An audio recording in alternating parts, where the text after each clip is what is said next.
Hi, this is Rod Santomassimo, and welcome to the Massimo Show. The objective of the Massimo Show is to share how you can maximize your personal, professional margin. That's right. Let's make more money in less time. Let's turn chaos into clarity, confusion into confidence, and income into real wealth. Along with sharing my insight on how I grew a multi-million-dollar professional business, we're going to bring you the expert advice from a variety of authors, consultants, and thought leaders who will provide the tools you need to maximize your own personal and professional margin. Welcome to the Massimo Show. So let's get to this book, these 7 management principles under rewards, which is an acronym. It's an acronym. That's right. Rewards, That's right. WARDS. So Yeah. let's not take a half an hour on each one, but let's go. Okay. So David, go ahead. Start with the R rewards. What does it mean, and tell us a little bit about that. All right. The first R is reconnaissance, or recon as they call it in the military. And you can go back to, I forgot how many years ago, probably a couple of decades ago, that Jim Collins wrote his book, Good to Great. Mm-hmm. And he talks about having the right people on your bus, right? So this is that. This is, first of all, there's steps to do it. First of all, you do an assessment of your leaders that you have in the company. Now, granted, if you're the only one, that's an easy assessment. But if you've got, let's say you have 4 managers, including yourself. And the reason you start with them is like you're in a car and you have 4 tires, you're driving down the road. If one of them goes flat, what do you have to do, Rod? You have to pull over to the side of the road until you get it fixed. Well, that's the same way if you have a management team and 3 of your managers are awesome and one of them is a schmuck and dragging you down, not doing their job the way they should, you have to fix that first. And then once you've got that taken care of and you sit down with each of your managers and say, talk to me about Tom. Talk to me about Jane. What are they like? Are they growing? Are they learning? Are they improving? What do they have ambition with the company? I want to know about each person. I want that manager to focus specifically on each of their people because they are going to be developing and training them when they use our system. They're going to help them get better. They're going to incentivize the things that make them successful. And they honor and they praise and they reward those contributions. That's what recon is. You start with the managers and then you get down to individual team. So you want to know where you are. You want to know, it's like this, is when a rocket takes off, the launch pad, it exudes and it uses up the vast majority of fuel getting off the platform. And if you don't have enough fuel to get off the platform, you come back down and start over again. So everything you did before that is a waste. That's why you start with the managers first, and you make sure that you have a solid team in every department put together, or you change things. That's recon. That's the R rewards. What's the E? Education. And there are 2 categories. First of all, you and I are big fans of being members of masterminds. I am in 2 masterminds. I am in Titans, which is Brian Kurtz's mastermind up in Connecticut. And I'm in Todd Brown's mastermind down in Orlando. And these are $25,000 a year masterminds. So I associate in both places. And I met you up in Toronto in a mastermind as well, which is strategic coach. Awesome hanging around, birds of a feather, as they say, but we're hanging around as eagles. So I am a huge proponent of continuous education. And I want to be around other winners like you and other successful CEOs and entrepreneurs. So you invest in yourself. That's your number 1 investment. And Ben Franklin, I think, said that the number 1 investment you can make is in yourself. And that's what I do. I spend at least $100,000 a year on hanging around with stud entrepreneurs and CEOs. One of the things it says in the Bible is iron sharpens iron. And being around winners just makes you that much more of a winner because you have to get out of your element and you have to look back in and have fresh eyes looking back into your company and say, here's a problem. I need help with this, guys. You all know what I'm going through. Help me figure out this problem. And that's why you should be a member of masterminds. And if you don't have one you want to join, start your own with other business leaders. The second part of education is what we do is we do book club. Like you mentioned, I bring all my employees in for an hour a week, and you've got short-sighted business people out there that would go, what? You pay them an hour to sit on their butt? Yes, I pay them an hour every week to do that. But what happens is it is such an immense culture builder. And it is such, we're all making each other better. And it's the number 1 thing. If I let somebody go from my company and I see them 5 years later, they always tell me, first and foremost, Dave, I miss the team. I miss book club because we are making each other better. Now think about this. Abraham Lincoln said, and this is a powerful principle, so everybody listening needs to pay attention on this. Abraham Lincoln said, if I've got 6 hours to chop down a tree, I'm going to spend the first 4 sharpening my axe. Guys, your people are your axe. I don't work in my company at all anymore. I only work on my people, our products, and our processes. They are my axe. My people are my axe. They're on the phone. They're doing all the laser engraving and color printing. They're doing all the leadership there. They are the vast majority of it anyway. And they're doing all the sales and the customer service and the coaching. I'm not doing that. So I have to make sure I have the best possible team. So we educate them. I pay for them to be part of mastermind groups and go into conferences and things like that. I want my people to be the best of the best. So that's the second aspect of education. I love it. And David, if you just share, this book club, it's not mandated, it's voluntary, but... No, it's mandated, buddy. It's mandated. So they had to be part of the book club as an employee of the company? Yes. Okay, got it. And they know about book club before they're hired. So if they don't want to do it, they don't come. Right. And this goes back to your knowing exactly what you're getting into when you were first for your job. Got it. Love it. Absolutely. Let me explain that principle to you. And I had another high-level mastermind group in. The guy who heard me, I won't say his name because a lot of people probably know this, but he's pretty famous. But I was in his mastermind group, and I remember I explained what I did to them, and everybody there loved it. There were 23 other entrepreneurs in the room, and this guy was the leader. And I told everybody what I was doing with book club and everything. Well, this guy wrote about my book club, but he wrote about a guy who was using my book club, and he was doing it wrong. He made it voluntarily. And what happens is when you do some that come and some that don't, you create 2 cultures within the company. Yeah. Rod. Yep. Do you understand? Mm-hmm. Well, here's what happens is if all of us, if you, me, and everybody that works at our companies, we go outside and it's raining, Rod, we're going to get wet. But if half of them are inside and half of them aren't, they're not going to get wet if the ones on the inside. So we want everybody together because if everybody's hearing the same stories and everybody's listening to everybody else, it melts the cold hearts away.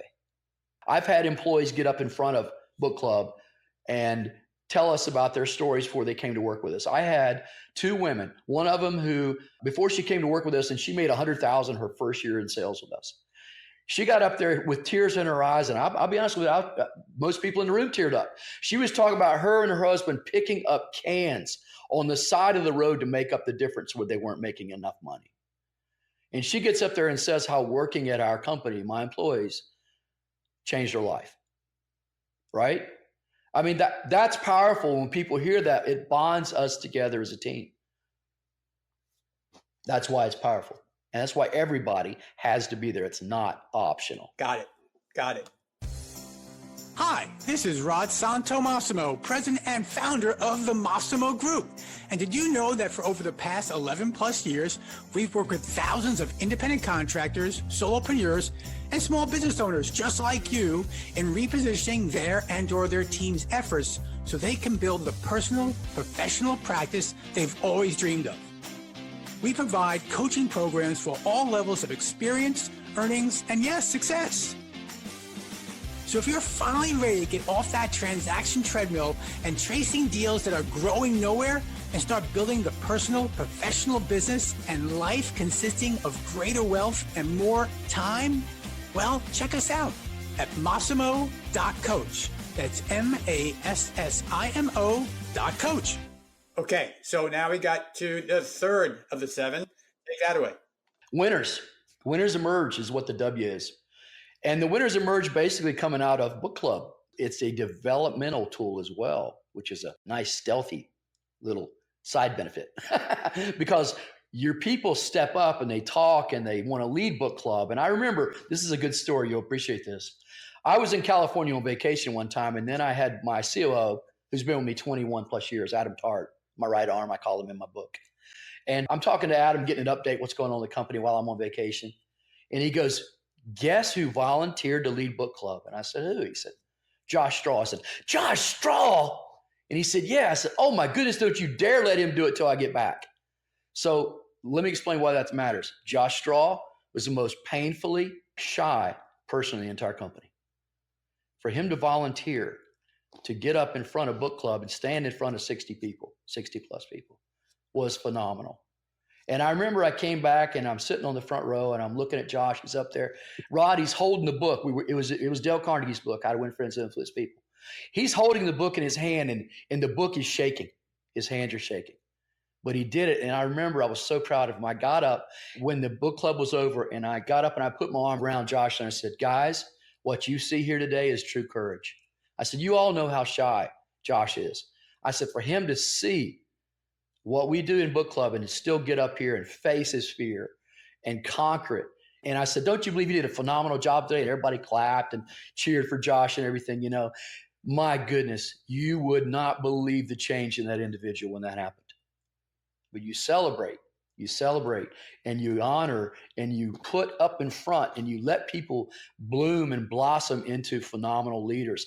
And when I say winners emerge, that's what I'm talking about from book club. Let's get to the A. All right. The A is attitude. And I mentioned that earlier, how important that is, because it doesn't matter how awesome you are. If your attitude stinks, eventually you're going to snap at either a client or employees. Everybody has personal problems sometimes, Rod, you know that. But you have to be able to compartmentalize your life sometimes. And if you bring your personal problems to the company, everybody's going to know it. So we want to make sure that we hire genuinely happy people with great attitudes. And that's why everybody we interview, we explain how important attitude is. And we don't really care how much money you make the company. If other employees come to me or come to the managers and say, you know what, Rod's a schmuck, we don't like working with him, Rod is gone. That's how simple it is. Attitude's huge, buddy. You cannot. It's like, remember that old song, one bad apple spoils the whole bunch? Well, that definitely applies to attitude. So we don't tolerate that. How do you monitor that? Is it a consistent communication in some way or another amongst your team members? I mean, as far as, yes. Is it individual reporting? How does that work? Well, basically when I travel, I told you I'm on vacation at least 24 weeks a year. That's not including my masterminds or anything to do with company, going out and, speaking and that kind of thing. So I get weekly updates from my managers and I say, all right, tell me what's going on, any personal issues. And they'll tell me and I'm going, okay. All right, well, okay. You say, yeah, we're having a little bit of problem with Bill. And go, all right, well, what's going on with it? Is it handled?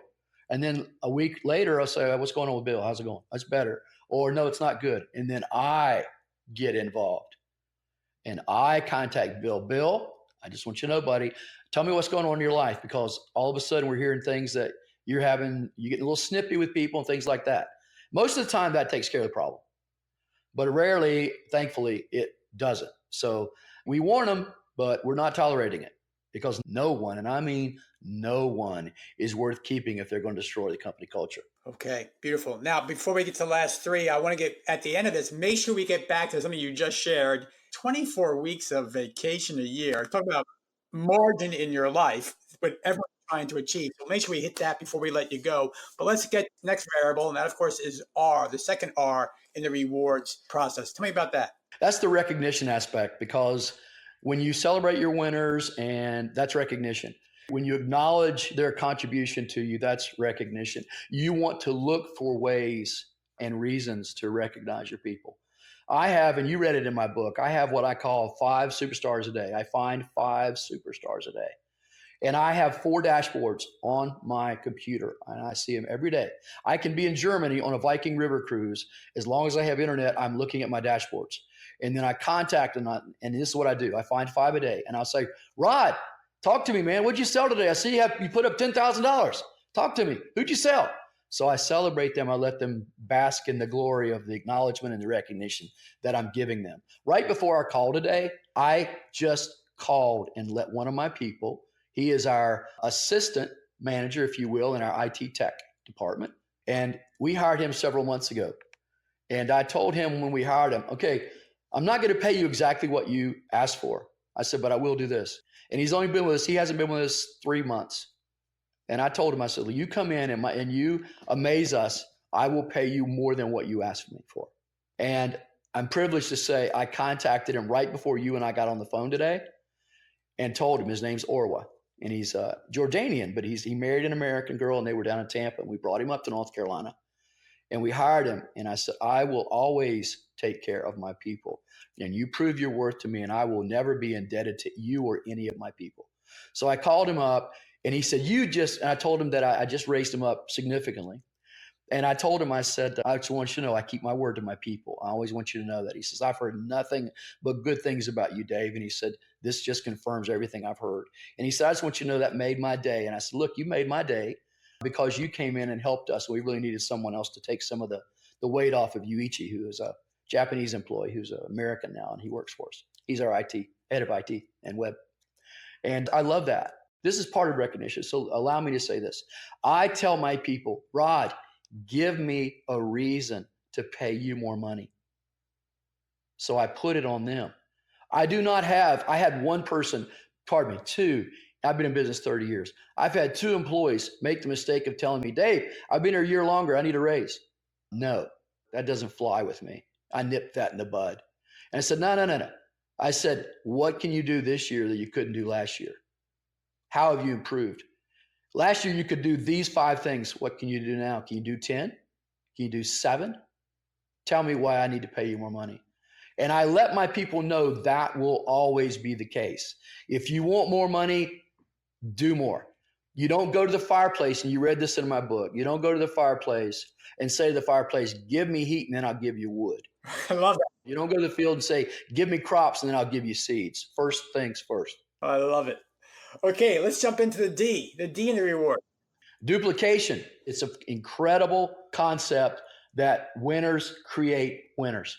So my managers, all 5 of them, at any given time, they have to be able to tell me the answer when I say, Rod, who are you working? Who are you developing in your department?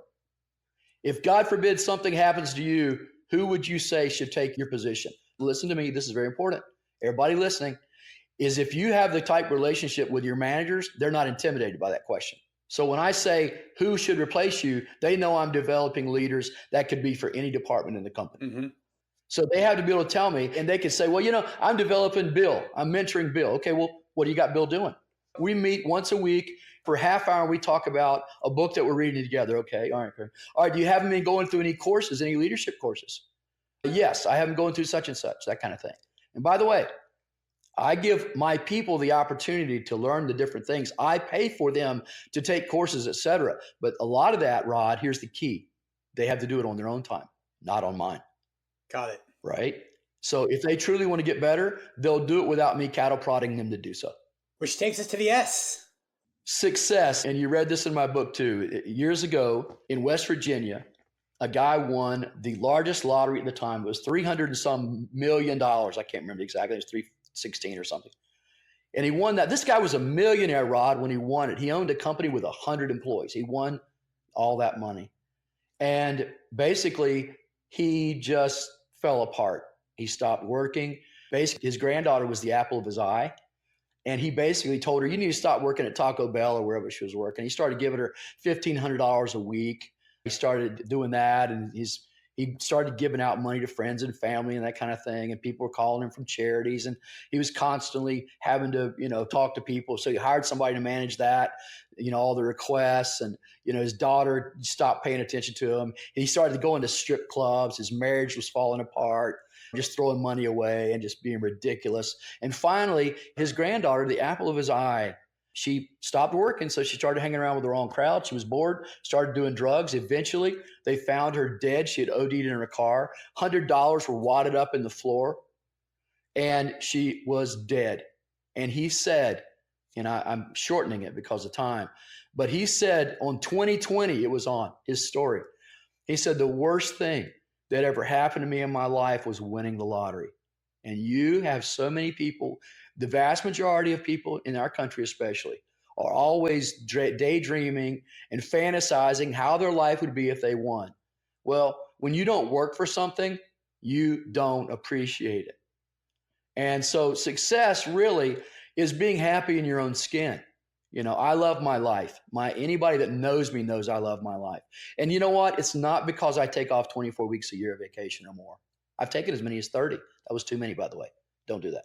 But I'm just saying, you really have to focus on helping people get better and mentoring and grooming and challenging and rewarding and celebrating. Man, that is where I get my thrills.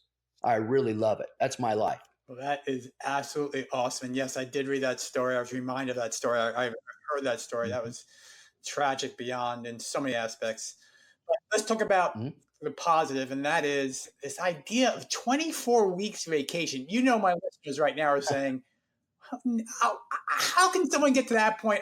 That's where I want to go. Forget the lottery. I went to 24 weeks vacation because that means that you're so successful in what you've achieved from a professional basis, a personal and professional basis, that you put yourself in position and have a team around you that you trust with everything you've got.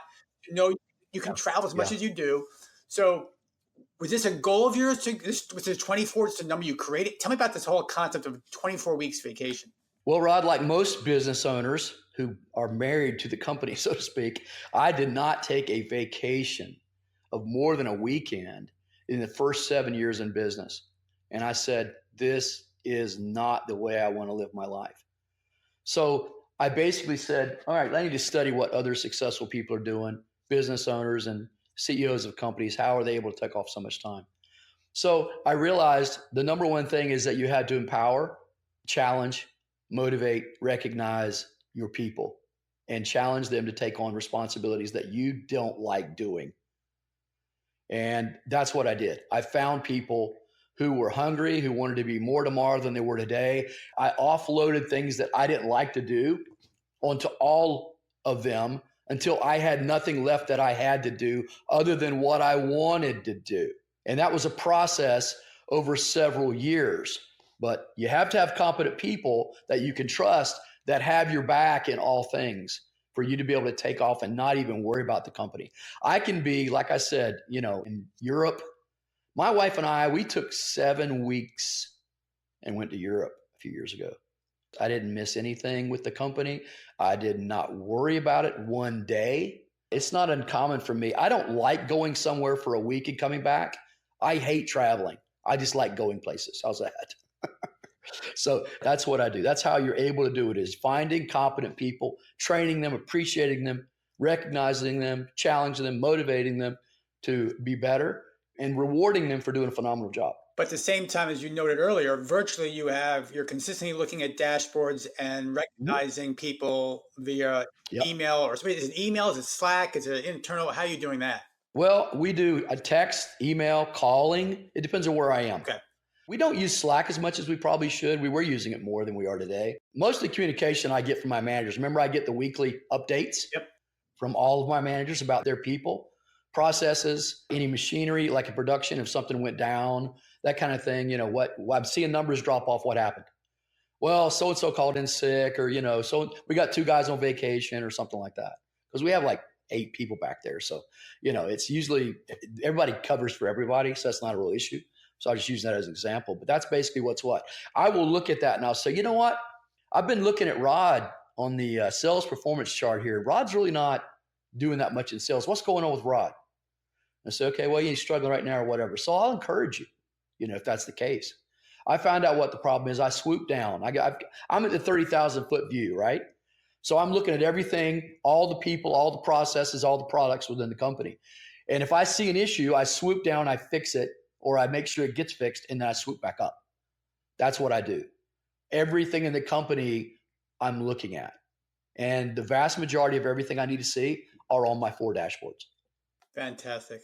Well, absolutely phenomenal. Again, let me repeat this, and you're going to have this in our podcast notes, but Built to Lead, 7 Management Reward Principles for Becoming a Top 10 Manager by David Long, Wall Street Journal best-selling book. And I would say I've read it twice. I'll read it again. It's changed a lot of what I've done of how I work with my team.